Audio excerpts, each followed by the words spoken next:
Hello বন্ধুরা, কেমন আছো? আশা করি ভালো আছো।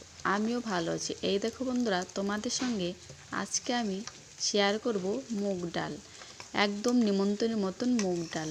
কে না খেতে ভালোবাসে বলুন নিমন্ত্রণের মতন মুগ ডাল।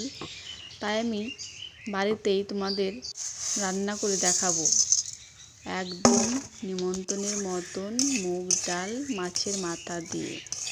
প্রথমে আমি কড়াই বসিয়ে একটু সর্ষের তেল নিয়ে মুগ ডালগুলি ভেজে জল দিয়ে দিলাম পরিমাণ মতন।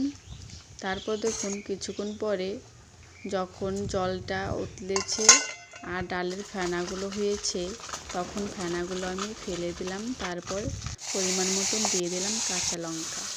তারপর কাঁচা লঙ্কা দিয়ে কিছুক্ষণ পরে ফিরে আসলাম। দেখুন এখন আমি ডালটা ফুটে গেছে, নুন হলুদ দিয়ে নামিয়ে নিয়েছি। আর ফোড়ন দিয়েছি আমি দুটো তেজপাতা, দুটো শুকনো লঙ্কা আর আদা কুচি। আর একটু চাইলে তোমরা জিরে দিতেও পারো, নাও পারো। আমি একটু জিরেও দিয়ে দিচ্ছি। তারপর ফোড়ন দিয়ে দিলাম মাছের মাথা, ভেজে রাখা বড় কাতল মাছের মাথা।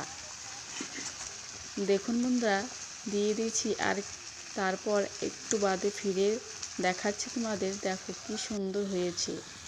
তার একটু বাদে আমি এখানে দিয়ে দিচ্ছি একটু জিরে আর একটু গরম মশলার গুঁড়ো, নামানোর ঠিক আগে। দেখুন আমার মুগ ডালটা রেডি। এরকম খেয়ে দেখবে, আশা করি খুব ভালো লাগে। মাছের মাথা দিয়ে একবার তৈরি করলে বারবার খেতে ইচ্ছে করে। আর ভিডিওটা কেমন লাগলো বলবে প্লিজ কমেন্ট করে। আর ভালো লাগলে সাবস্ক্রাইব করে দেবে প্লিজ।